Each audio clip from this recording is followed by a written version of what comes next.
So, before we get started today, I want to give a special shout out to a good buddy of mine, Pedro. Pedro, fuck you. I love you, Pedro, but I hate you. Pedro has introduced me to a new media, new content that I myself was not prepared for. Chainsaw Man. Now, I'm going to preface. I have only seen the anime. I know nothing about the manga. I hopefully want nothing spoiled for me, and I pray to God if you put something spoilery in the comments section, I will come find you.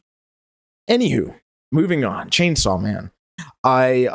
Before I get to it, I also want to say I am not a professional reviewer. I'm just a guy that consumes media and is a pretty optimistic guy, so I always look at the bright side of things and not dwell on the things that can be improved on. But anyways, Chainsaw Man. It's been out for a couple years now. It's been on my backlog of anime. I've been watching a lot of other stuff aside from, of course, playing things. But I binged the entire season 1, all 12 episodes, over the past 2 nights. 6 a couple nights ago, 6 last night. In preparation, because Pedro would like to go see the Chainsaw Man movie that came out. So I was like, you know what? Sure, let me just. It's only 12 episodes, right? Each one's like not even 30 minutes. Let's take a look at it. Oh my God. The pain that show has brought to my soul in the last 2 days is unreal, guys. So, go ahead and get the non-spoilery review out of the way. The show is, it takes a lot of concepts I'm familiar with. I don't know if it would be called shonen anime. I'm not a dweeb like that. I don't know for sure, but it's very action heavy, and it has a power scaling system with things called devils. It's not really similar to devil fruits per se, but it's kind of like that. If you've never seen Chainsaw Man, then it's kind of like that, where there's devils of different things. Like there's the gun devil, there's the chainsaw devil, there's the ghost devil. Essentially fears, and it gets power from those fears, similar to Jujutsu Kaisen kind of. But anywho, story focuses on a character named Denji. Denji, he's a pretty cool guy. He's just like me, for real. Let's be real. Nah. Denji, it's a pretty interesting character. The season 1's only 12 episodes, 30 minutes per. So there's really not a lot of character. I'm not going to say there's not a lot of character development, but there's not a lot of backstory. It tells you what you need to know, and it goes from there. And I can respect it. Going into it, I was a bit skeptical because I was like, yeah, very, very short season 1. I feel like it's not a lot of time to develop these characters, not a lot of time to really engage me, but boy, was I wrong. Anywho, non-spoiler review, 8 out of 10. Anywho, let's get into the spoilers. Oh, I probably should have pre-screened this with an advanced spoiler warning. I'm probably going to go back, re-edit this, and just have like a pause for 5 seconds and do like spoiler warning, you have been warned or something. But yeah.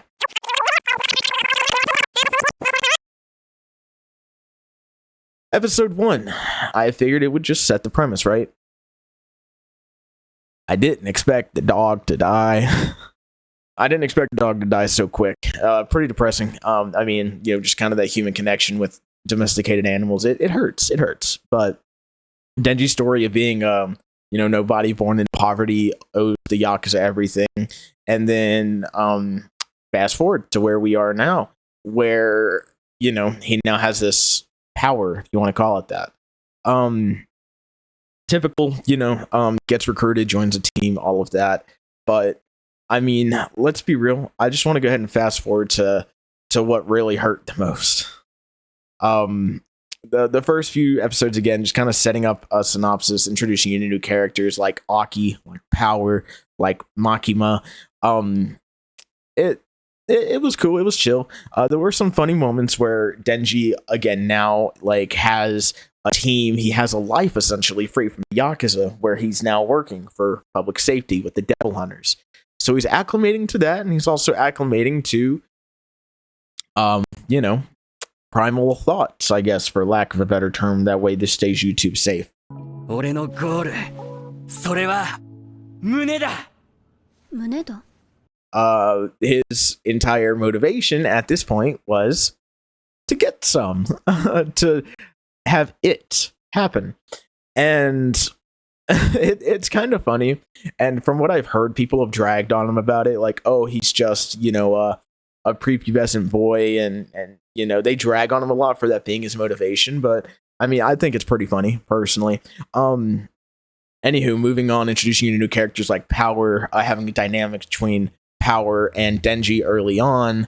But let's go ahead and fast forward to one of the cooler episodes, in my opinion, the episode involving the Eternity Devil. The Eternity Devil essentially traps the team in a hotel. They trap them on the 8th floor. You go down the stairs, you're coming down the stairs to the 9th floor, you're going up, you're coming up from the 7th. It's like a mirror, essentially. And there's no way out. Going into the hotel rooms, they just mirror each other. You open a window, it takes you to the other room. Anywho, they get stuck in there, and there is a focus on killing Denji because apparently the Eternity Devil wants his heart. No idea why. But in this episode, we get introduced and learn a good bit about some side characters. Kimino, God,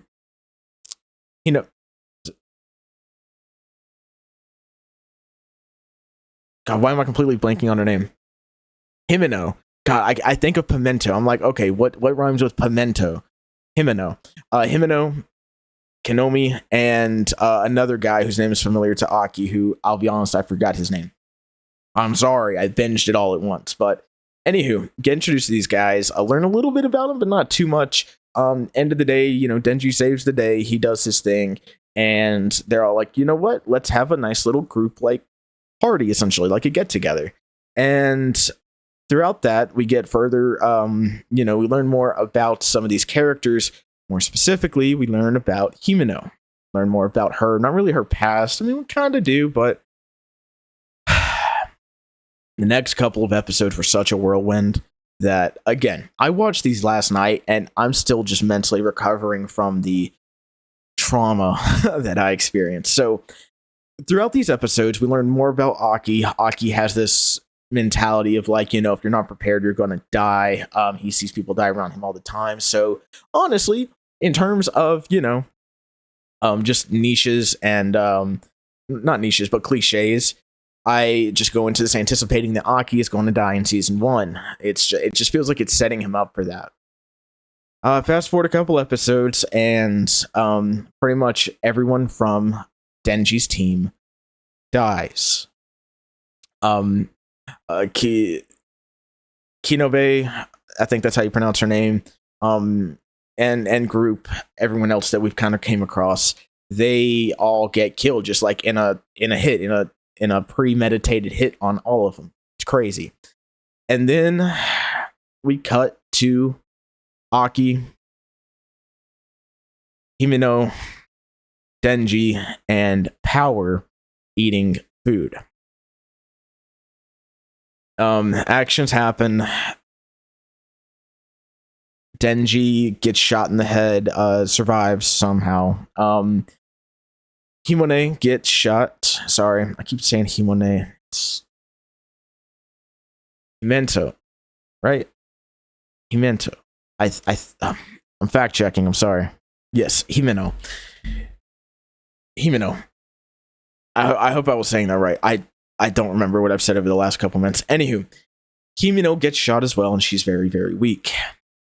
Aki then unveils his power in his contract, where super sick sequence, like his sword, he can use it, but it takes years off his life. Super cool.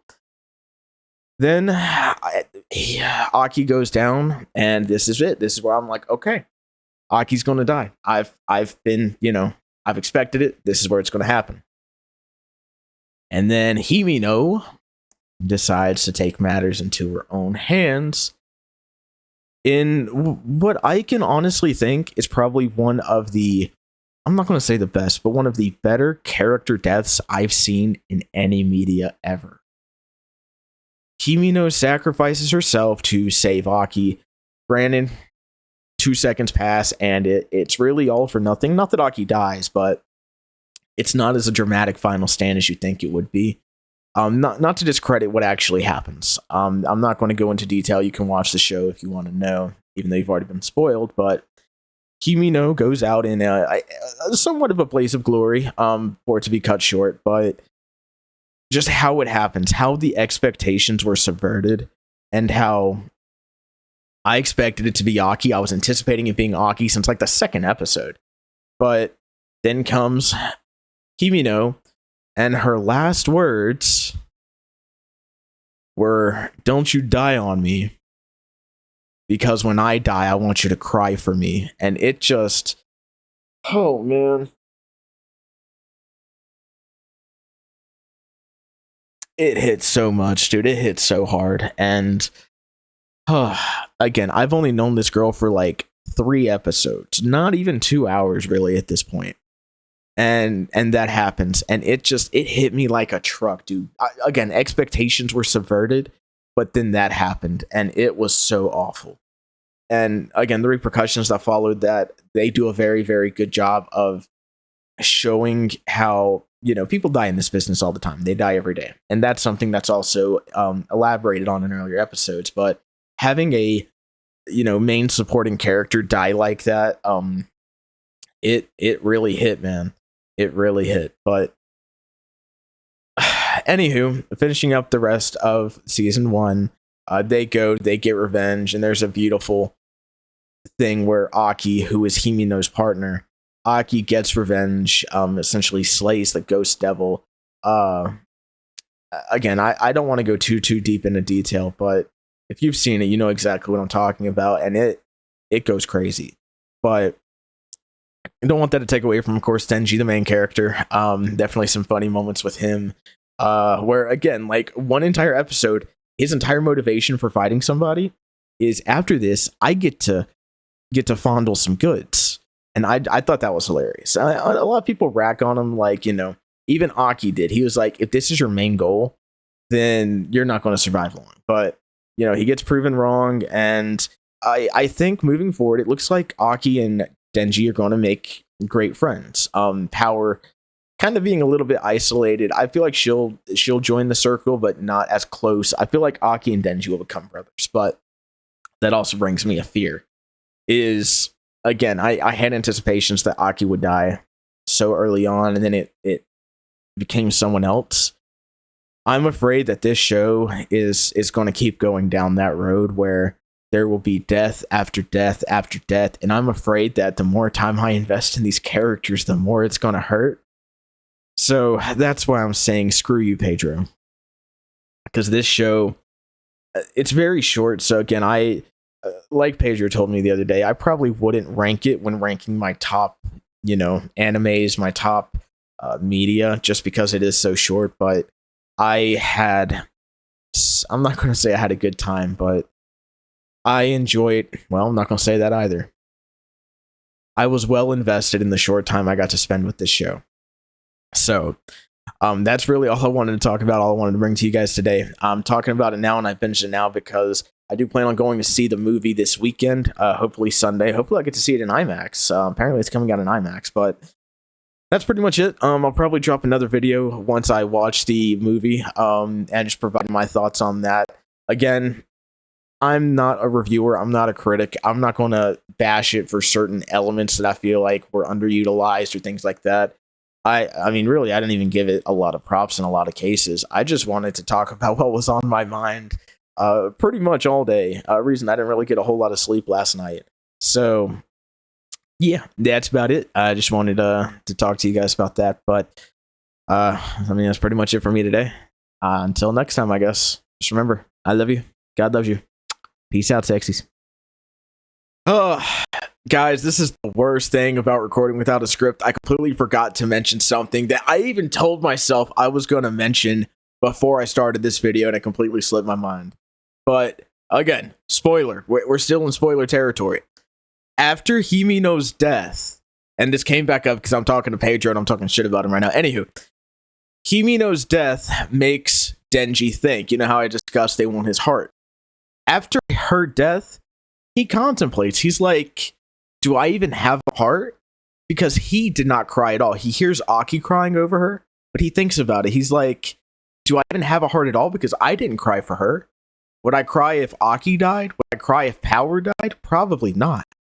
And it's a small detail that's only really touched on for the course of like 2 minutes, but it is so important, and I just love how they feature that in, even though it was so small. But yeah, congrats, you guys get extra like minute of me talking for no reason.